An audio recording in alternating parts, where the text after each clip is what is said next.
asalaamaaleykum mbokki Sénégal tey jii nag damaa ñëw ci benn cadre ay vidéo yu spécifique pour waxtaan ak yéen ci sama gis-gis ci Sénégal. sama premier niveau de réflexion mooy damay def benn rétrospective bu ndaw rek dox ànd ak yéen ci Sénégalu indépendance jamono yi nga xamee ni tubaab bi daf ñu yeew di ñu noot pendant plus de 300 ans ñu xëy suba am liberté am indépendance. dama jàppoon ni jamono yooyu la doon farata moo ñu toog ni comme léegi libre nañu ñu xoolal suñu bopp lan mooy suñu bëgg-bëgg fan la ñu bëgg a jige fan la ñu bëgg a jëmee suñu réew ak lan mooy suñu perspective de développement fan la ñu bëgg a yeggale suñu école nan la ñu bëgg a jàngale suñuy doom nan lañ bëgg a former lan mooy suñu farata ci wàllu agriculture lan mooy suñu farata ci wàllu développement technologique yan niveau d'infrastructure duñu soxla nan la ñuy defar kër ak logement sociaux wala logement de qualité boo xam ne war nañ ko may suñuy cadre supérieur suñuy cadre intermédiaire suñuy fonctionnaire wala liggéeykat bu mu mën a doon ñu waroon mën a toog à l'époque dajaloo déggoo pour ñu mën a xam Sénégal gii nga xam ne ay sénégalais rek a fi nekk léegi moom seen destin ñu war a mën a organiser seen bopp seet fan la ñu jëm ak seen rek malheureusement defuñu loolu. li tax defuñu loolu moo di tubaab bi ndekete bi mu ñuy bàyyiwuñu woon dafa yolomaloon buum ndax kenn si ñoom ñu koy wax Pierre Mesmer daan wax ni dañoo war a góorgóorlu ba Afrique képp ku fay nekk président de la République dafa war a nekk kenn koo xamee ni ay sëriñam maanaam ñi koy sol xel référence am ñi nga xam ne si ñoom lay gindikoo dañu war a nekk ay ñoo xamee ni ci boroom xam-xam yu mag ci réewu tubaab yi wala ñuy jógee maanaam dafa war a nekk nit ñoo xamee ne intérêt France ak taxawaayu France ak liy dëgëral France ci Afrique di ko yokkal koom-koom mën di continuer di ñett suñu économie ñooñu dañ ciy taxaw daf ko mun farata ñu ne it seen xalaat dafa war a yegg ba ñuy opposé ak nit kooku dafa war a nekk nit ñoo xam ne tamit seeni intérêt dafa war a négocier intérêt France maanaam dañoo wër en 360 degré fu ñu tourné muy ki nga xam ne moo ñu jiite ak ñi ko contre ñoom ñëpp seen sëriñ France daaw ñu doon ci loolu lañ doon wéy pendant plus de 40 ans yooyu paradoxalement lépp lu ñu mësoon am comme avancement lépp lu ñu mësoon am comme stabilité comme loo xam ne rayoon nañ ko ñeneen ñi mujj nañ koo ñàkk ndax dara xalaatuñu ko dara jëfuñu ko ngir taxawal Sénégal ngir Sénégal mën a moom boppam ma jàpp ni jamono jii bu ñu demee ba constaté ni 58 années après les indépendances bougé wuñu millimètre suñu koom-koom tey la gën a ñàkk ko fayda amuñu benn capacité pour tabax ay kër yu mën a may nit ñu am cadre de vie yu décent suñu dëkkuwaay doy na waar suñu njàng tey jii grève ci kaw grève jafe-jafe ci kaw jafe-jafe fonctionnariat bi nga xamee ne dañ ko laloon ci ay cadre yu leer tey jii déséquilibré nañ ko ci ay mesures de favoritisme ñii ñu jël leen di leen jox lu dul jeex ci ay indemnité ñii duñ leen defal dara te kenn mënu ci dara noonu it dañu amee problème suñu wàllu santé kazalika naka noonu si suñu wàllu agriculture maanaam tey jii en résumé réew mi si la gën a jafe malgré 58 années d' indépendance mu xaw a demee ni socle de base bi waroon doon tàmbali bi ndax wolof dafa ni yenn ko dox xëddeem dañuy yëgoo balaa ñuy yëkkate ay nit bu ñu bokkee destin bokk réew dañoo war a déggoo ci seen projet national su fekkente ni am nañu projet national mais en réalité booy analyser Sénégal day mel ni en dehors reconnaissance bi ñu am ci drapeau national bi ak hymne national booy seet li nga xam ne mooy fondement wu comment vouloir vivre ensemble googu yëpp dafa manqué lu bare ndax gannaaw drapeau bi ak hymne bi wala ak yëg-yëgu ni rek Sénégal la sénégalais la dafa am lu ko ëpp solo ndax boo yëgee ni lu ëpp doole moo leen boole si ngay mën a am conscience que ni dafa am xaalis boo xam ne yéen a ko bokk nga xamee ni si téye bu baax bi yéen koy téye si li si ñëpp di gisee seen bopp ci biir réew mi si la jàmm mën a amee si ñàkk téye bu baax boobu si la lépp di yàqoo si la yëpp di tasaaroo kon amaana dafa mel na ni tey jii dañoo war a repenser waat suñu projet national maanaam li ñu bëgg pour Sénégal dañ ci war a d'abord déggoo dañ ci war a bokk gis-gis pour mën a jëm si kanam moo tax man sama xalaat ci li ñuy wax rectification ci réew mi dafa war a tàmbale d'abord suñu am en plus de gëm gu ñu gëm ni ñoo bokk réew mi ñoo war a àndandoo ñu xam ni bokk réew mi dafa am lu muy signifier ni lépp luy xaalis lépp luy koom-koom lépp luy njariñ ci biir réew mi dañ koo bokk. si ñàkk séddale bi mën na tas réew mi si ñàkk yamale bi mën na yàq li nga xam ne mooy jàmm ji nekk ci biir réew mi mais loolu pour mu mën a am il faut que mu am ay vérité yu simple yoo xam ne ñun ñëpp dañ ciy d'accord ñun ñëpp àndandoo si pour ñu mën a tabax réew moo xam ne ni dina mucc ayib ndax li yàq Sénégal mooy démb dañ daan wax jëf jël ñàkk tedd lu waay liggéeyul doo ko jëriñoo ñu sàggan bàyyee suñu bopp tubaab bi ñàkk gëm ni dañoo bokk benn réew bokk suuf si bokk ndox mi bokk ngelaw li ba nga xamee ne tey jii lu ñu am ñun ñëpp ñoo ko bokk ñu mën a dem ci réew moo xamee ni tey jii yegg na ni xaalis kenn du ko liggéey dañ koy lijjanti ñëpp dikkee tappale dóor martu ak jaay doole ñu nekk ci réew moo xamee ni tey jii dañ naan njëriñ loo fekke principe yooyu moo tax kenn mënul am conscience ni bokk gi ñu bokk moo ñu war a engagé pour suufu Sénégal ñun ñëpp ñuy xippi suñu bët xool ka di ko xool nan lañ koy utiliser ak fan lay dem alal ji yàlla def ci biir suuf si it ñu mën ko xool ensemble mën a xam nan lañ koy utiliser est-ce que taxaw na pour jariñ Sénégal yépp est-ce que mujjul nekk alalu paate ci paate képp wala tuba yi paate ci paate képp te paate moomul réew mi moomul tubee ci kenn la rek ci biir 15 millions de doomu aadama yi nekk donc foog ñu am un projet national ci lan lañ koy wéer si ñetti dëgg yi benn bi si njëkk moo di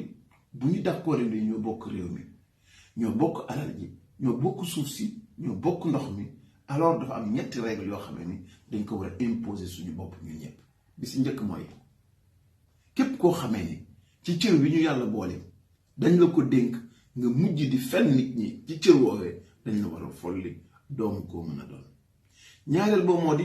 dootuñu fi dénk ti nit benn cër moo xamee ni directeur général la moo xamee ni PCA la ci benn agence moo xamee ni wala boog da nga nekk directeur national fu mu ci mënti doon ci ay cër duñ la ko dénk mukk ndaree amuloo diplôme yi wala xam-xam bi wala dayo bu war a tax ñu jox la ko kon day daal di laaj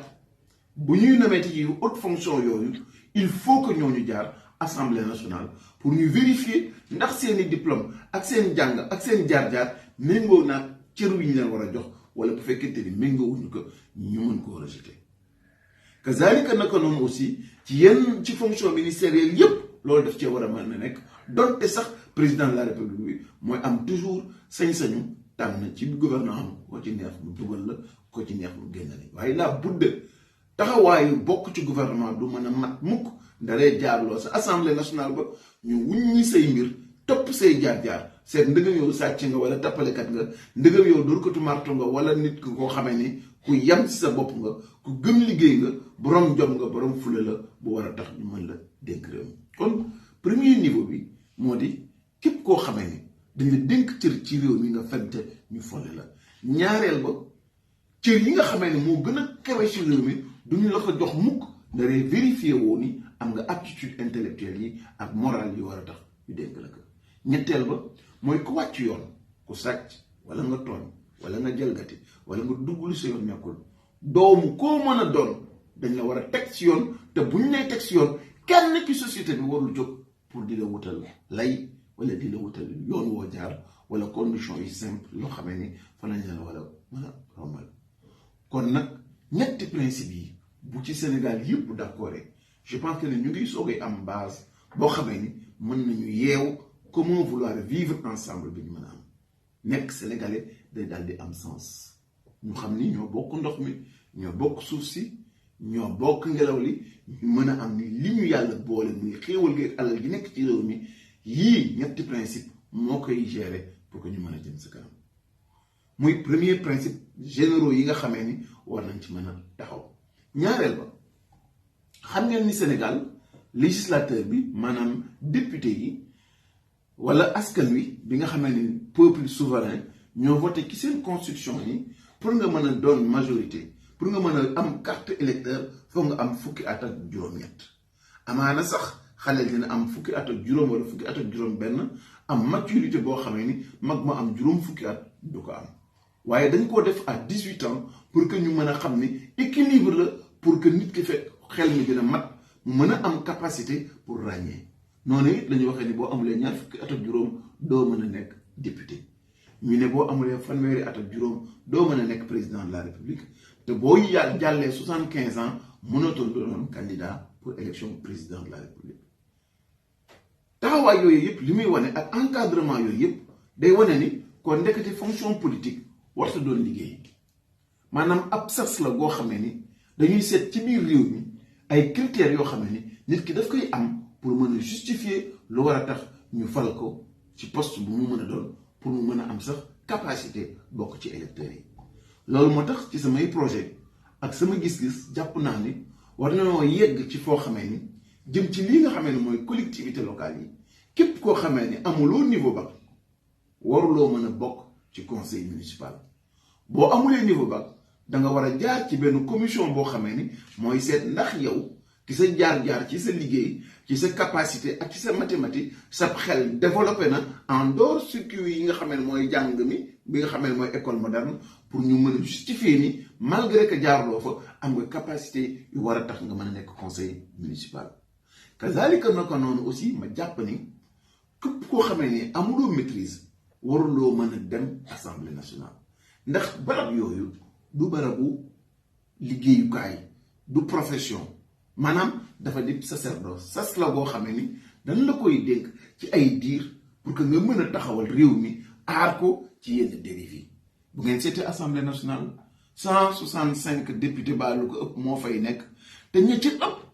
du ñu mën a liir du ñu mën a bind seen tur du ñu mën a liir ci seen làmmiñ yu nàmp du ñu mën a liir ci tubaab te lañ fay wax ci assemblée nationale xamuñu ci dara te dëgg-dëgg suñu bëggee assemblée nationale mel na mu war a mel conseil municipal yi ak conseil départemental yi mel nañ mu war a mel war nañoo am sañ-sañu ne comme lii suñu alal la te dafa am solo lool si ñun kon nag comme ñun ñëpp ñoo ci yem ñun ñëpp war nañoo sañ wut ay critères yu wow comme yoo xam ne mooy tax ñi gën a man ñi gën a xarañ rek di teew ca bis yooyu bu ko defee dinañu mën a décourager nit ñi suñuy daw kut ko kut par force di dugg ci politique naan dama cee bëgg a tekki nit ñi dinañu mën a gëm dans ces conditions nii nit war naa mën a tekki feneen fudul ci barabu politique bu ko defee it bokk na ci xalaat yi nga xam ne indi naa ko muy proposition yi may def pour Sénégal taxawu tegu ci yoon man ci sama expérience gis naa ni ay conseil municipal yu mel na Ndar daan na doon ay 70 membres te boo jëlee 70 membres yooyu doo si gis 10 wala 15 yoo xam ne ni dinañu xam seen liggéey te di ko def kon jarul ñuy ubbi conseil municipal yi muy yaatu lool di bare membre lool man jàpp naa ne ay ville yu mel na Ndar ëpp na fukki nit ak juróom wala ñaar fukki nit nekk ca bopp conseil municipal yi bu dee ville bu mel na Ndakaaru war naa mën a yem képp ci 25 personnes nekk ci conseil municipal ba ndax bu dee conseil municipal ñaar fukki nit dossier bu ñu fay indi dinañ ko mën a teg waxtaane ko liggéey ko xarañ ko settantal ko te kenn du mën a nax sa morom maire boobu dina mën a ànd ak nit ñi ñu dox liggéey bi ñu war a dox taxawaay bi ñu war a dox mel nañu war a mel taxaw fa ñu war a taxaw te je pense que jamono yooyu seen liggéey bi di gën a sell ndax ñay nekk ci communauté ci commune yi dinañu am capacité yi pour mën a ràññee budget bi xam li nga xamante ni mooy engagement yi mën a nekk ak engagement yi mënul nekk et je pense que de ce point de vue là bu ñu wàññee nombre de nit ñi nekk ci conseil municipal yi wëlbatiku wàññee nombre de nit yi nekk ci assemblée nationale ndax kat États-Unis boo ko seetee dañoo am benn député la ñu am pour 580,000 habitants te suñu réew mii di Sénégal benn député pour presque 70,000 personnes la te kon xam ngeen ni ndekete néewi député wala barey député signifiewul ni da nga nekk ci système boo xam ne démocratique na kon ñun Sénégal la nga xam ne États-Unis am plus de 380 millions defe naa d'habitants am benn député pour 580,000 américains war nañoo góorgóorlu ñun ba mën a fexe wàññi nu ñu wàññi waate suñuy député yi bu ñu mënee yegg 100 ba 120 maximum doy na sëkk ci barke ñu mën a réorganiser waat suñu système électoral de telle sorte que bu la wóoree ni pour nga nekk député faaw nga am maîtrise baa nga am équivalent diplôme boobu kon dina doon loo xamee ni dina gën a bonifier taxawaay ci assemblée nationale débat yi dina gën a xóot seetantal bi dina gën a rafet loi yi dinañ ko gën a ràññee seetantal bi dina gën a mat et je pense que en ce moment là dinañ mën taxaw ci condition yi nga xamee ni moo mën a jàppale réew mi bu ñu wëlbatikoo ci loolu ñëw ci wàllu administration gis ngeen li yàq administration tey jii mooy tey boo fa demee bare na ñoo xamee ni ñu ngi ci biir bureau yi liggéeyuñu dara lu dul ñu ngi taal seen internet suba ba ngoon wala ñii di jouer wala ñii nekk ci affaire parce que ku nekk sa xarit sa mbokk sa dëkkandoo sa am di jàmm ku jàq ku taxawaalu ba sa taxawaalu jeex rek ñu ne nan la verser ci administration bi tey jii suñu masse salariale presque 633 milliards la boo ko jëlee méngalekat dépense de fonctionnement yi mu war a toll ci lu ëpp 2200 milliards day xaw a demee ni 120 000 fonctionnaires rek dinañu lekk presque plus de 3000 milliards ci suñu budget mu des 700 milliards yoo xamee ni bu ci service de la dette génne lay dem ci investissement lu néew lay doon moo tax jamono bu ngeen gis ci leb ci kaw leb gannaaw leb ci kaw leb rek la ñuy dëkk beneen système boo xamee ni bu ngeen ñu jàppalee ci yii ñu taxaw yéene yu ñu am ci réew mi bëgg nañ ko aussi indi mooy ñu rationaliser lii nga xamee ni mooy agence yi ak yi nga xamee ni mooy institution yi bu dee agence yi di ngeen mën a génne ay agence yu bare par exemple ci wàllu développement territorial boo jegee di ngay seet ni di nga am benn boo xamee ni muy ADM wala nga wëlbatiku gis beneen boo xamee ni dafay nekk ci boor boobu même système bi lay jógee nga wëlbatikuwaat giseen beneen institution boo xamee ni dialogue social lay tudd beneen institution boo xamee ni dialogue des territoires lay tudd yooyu yëpp di ay agence yoo xamee ni ci benn motivation la ñu am benn baat la ñu am lépp ci wàllu territoire la ñuy wax nga xam ne loolu yàq bu dul jeex la day mel ni gars yi seen capacité pour inventer ay barabu dóorukaay day jeex ba nga xam ne ni donc ils sont dans la paresse naka mu gën a yombe rek lañ koy def pour inventer du n'importe quoi pour fii rek ñu mën a casser ay transhumants wala ay tappalekat yoo xamee ni seen tradition ak seen pexe moo di toujours rek di utiliser les ressources publiques di utiliser xaalisu public bi pour contenter ay nit pour neexal ay nit pour am leen am seeni voix am ay voix wu ña nga xam ne ñooy wéri si ñoom te loolu mooy li nga xam ne ni moom mos a tardeel réew mi ñetti agence boo xamee ne benn bu si nekk sa budget annuel 400 millions la dénk nañ ko fi ay nit yoo xamee ni amul ñu benn njëriñ réew mi te ñoom à la fin de l'année 1,2 milliard la ñuy coûter contribuable sénégalais xam nga loolu yàq la ndax 1,2 milliard amul loo ci mënul def ci wàllu salle de classe amul loo ci mënul def ci wàllu logement sociaux te du benn agence du ñaari agence ay agence yu dul jeex la nga wëlbatiku gisaat yeneen ñaari institution yoo xamee ni contrairement ak li nga xam ne moo doon recommandation assises yi Macky Sall bi mu ñëwee daf ko maintenir muy bii nga xam ne mooy conseil économique social et environnemental ak au conseil des territoires benn bi Aminata Tall moo fa nekk beneen bi Ousmane Tanor Dieng moo fa nekk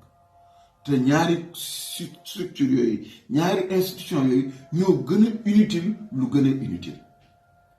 te li ñuy coûter réew mi rek presque dina yegg ci 15 ba 17 milliards par année te loolu lu ñu mënoon économiser la lu ñu mënoon yaxanal nga dugal ko ci infrastructure yi dugal ko ci jàppale gi ñu war a jàppale napp gi dugal ko ci jàppale gi nga xam ne moom la ñu war a jàppale secteur agricole ak élevage réew mi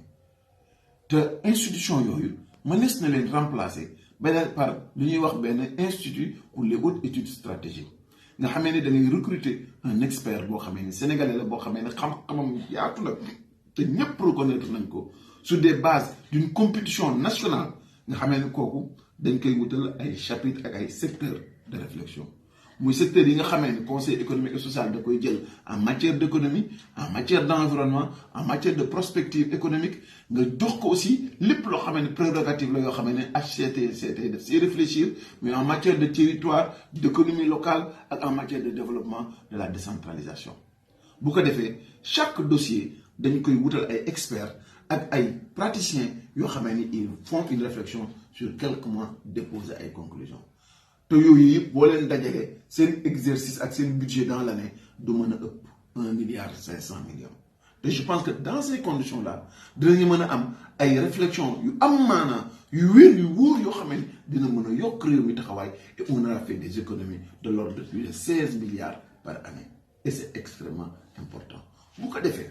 stratégie bi mooy fexe ba nga xamee ne nit ñi commencé waat gëmaat ni par seen force de travail par seen expertise propre par seen ay diplôme dinañu war a mën a am ay secteurs yoo xam ne dinañ fa taxaw parce que état bi day préparé wu pour que de telle sorte que compétition ak mérite dellu si waat ci biir réew mi favoritisme ak tappale ak may ma parce que sama mbokk la sama xarit la mun fee dandu ngir ñu mën a samp équilibre yi nga xamee ne moo mën a tax un état moderne di fonctionner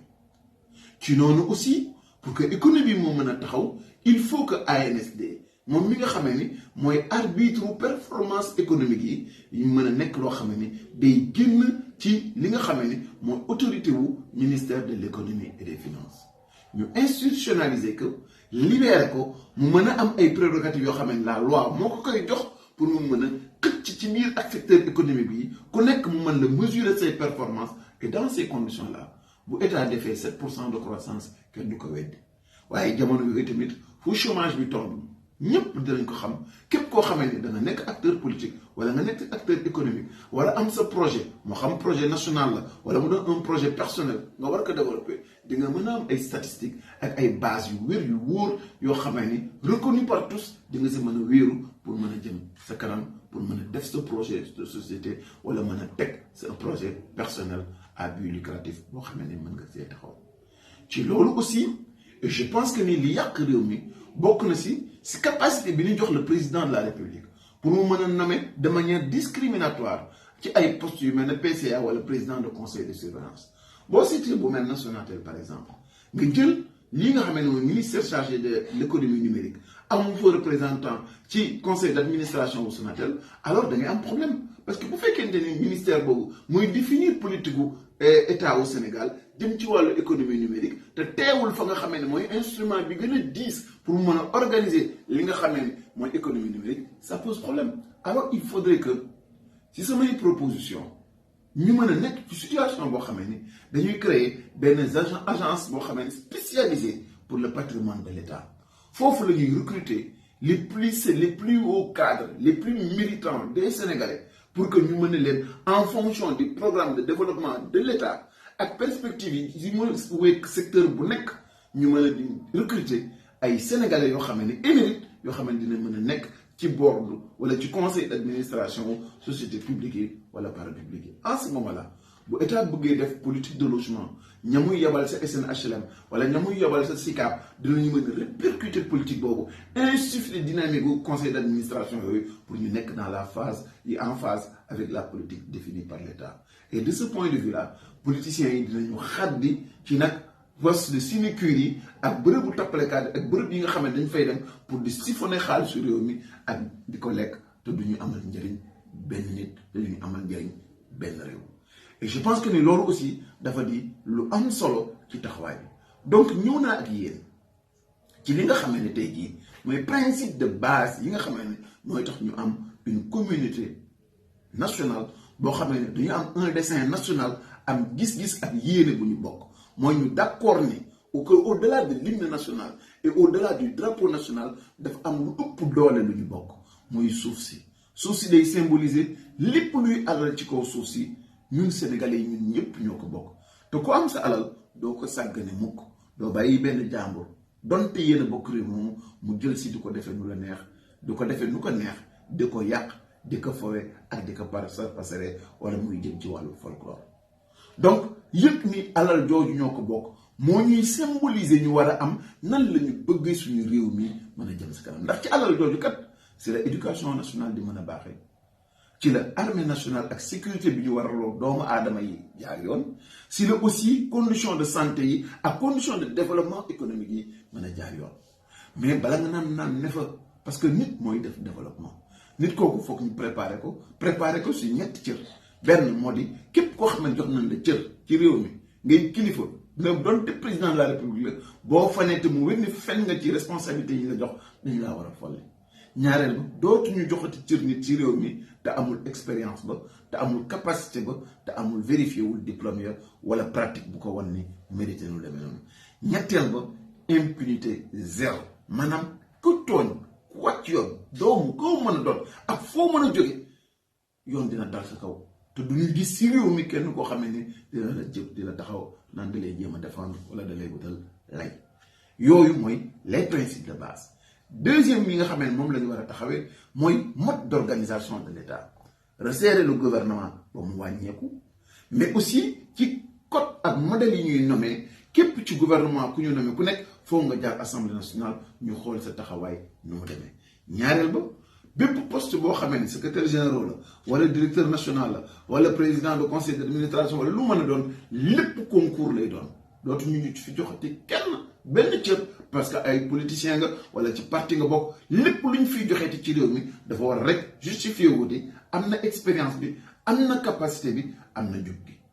beneen bi moo di lépp loo xam ne dañu àndandoo di ko def muy ci assemblée nationale muy ci conseil départemental yi wala muy ci conseil municipal yi dañ ko war a mën a resserrer laaj ay critères yoo xam ni boo amulee diplôme ba wala amuloo capacité ba duñ la mos a permettre nga bokk ci conseil municipal wala nga bokk ci conseil départemental wala nga nekk assemblée nationale. 100 wala 120 députés à l'assemblée nationale, 25 conseillers municipaux à Dakar wala 20 conseillers dans les villes secondaires de l'ordre de Saint-Louis, Thiès, etc.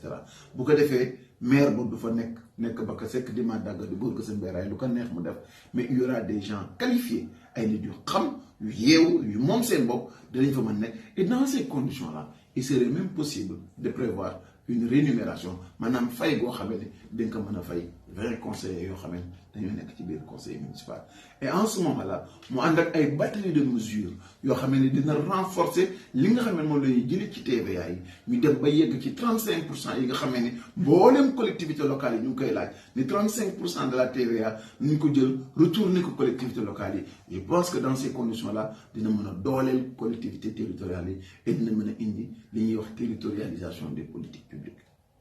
ndax ab dof rek moo jàpp ni lépp yaa ko war a téye te jël lenn ci cëru réew mi jox ko communes yi jox ko département bi du def dara dul noppal président de la république ak gouvernement mën leen may ñu am temps wu toppatoo yeneen farata yoo xamee ni xëy na buñ doon toppatoo ay détails yi duñ ko mën a def. Et je pense que loolu aussi lu am solo la wax naa leen ci resserrement bi ñu war a def ci li nga xam ne mooy agence yi, suppression bi ñu war a def ci CSE ak HCCT ak ni ñu ko war a remplacer par centre des hautes études stratégiques nga xam ne foofu dinañ mën a taxaw ci li nga xam ne mooy recherche ak études yu wér yu wóor en dehors des critères politiciens et dinañ mën a génneel résultats yi nga xam ne soxla nañ ko. bu loolu weesoo ñu créer benn agence du patrimoine de l'État boo xamee ni mooy chargé wu du domaine yi nga xamee ni ñooy directeur agence yi ñi nga xamee ni ñooy représentant ci board yi ak wala conseil d'administration wu société publique wala parapublique yi ñu mën a resserrer aussi agence yi de telle sorte que du am benn yoon place boo xamee ni dinañ fa mën a libérer nit koo xamee ni dafay nekk di tappale wala di yàq wala di dugal ci loo xamee ni yoon nekk si. Dernière mesure bi mu leen indil mooy li nga xamee ni mooy institutionnaliser agence nationale de la statistique et de la démographie mu doon boo xamee ni day doon un arbitre de l'économie nationale di mën a def ay statistiques yu wóor di mën a génne performance su économique réew mi bu ko defee bu président ne def naa 5% de croissance nit ñi mën koo gëm bu ne def naa 7% de croissance nit ñi mën koo gëm parce que dina am un arbitre boo xamee ni mooy natt économie bi natt activité réew mi mën wax ni fii la ñu toll ci croissance lii la ñu am ci taux d'accroissement de la population fii la ñu toll ci doomu aadama yi nekk ci réew mi te loolu lépp nag du mën a dem mukk da ngay revaloriser wuñu suñuy état civil xam ñaata lañu ak nan la ñuy dëkkee am adressage boo xamee ne adressage bu wér la boo xamee ne day informatisé nga xam ne n'importe quel poste de police bu jëlee sa carte d'identité dina mën a xam exactement fan nga dëkk te ku mu mën a doon ci réew mi loo mën a def tuwaat ci yoon foo mën a nekk il suffit que ñu interroger machine yi rek pour mën a xam yaay kan foo juddoo ak foo dëkk ak yan adresse nga am. Et je pense que c'est en ce moment-là et en ce moment-là seulement c'est la ñu mën a am des bases stables yoo xamee ne dinañu mën a teg développement réew mi ci yeneen yoon dinaa ñëw ak yéen secteur par secteur aspect par aspect lan mooy réforme ak taxawaay ak gis-gis yi nga xamee ni moom la ñu war a am pour mën a jëm sa kanam mais li wér bu wóor mooy nit mooy def développement te nit kooku buñ ko waajulee parewuñu ko du mos a mën développement te démocratie pour mu mën a nekk foog mu am ay nit yoo xamee ni yu moom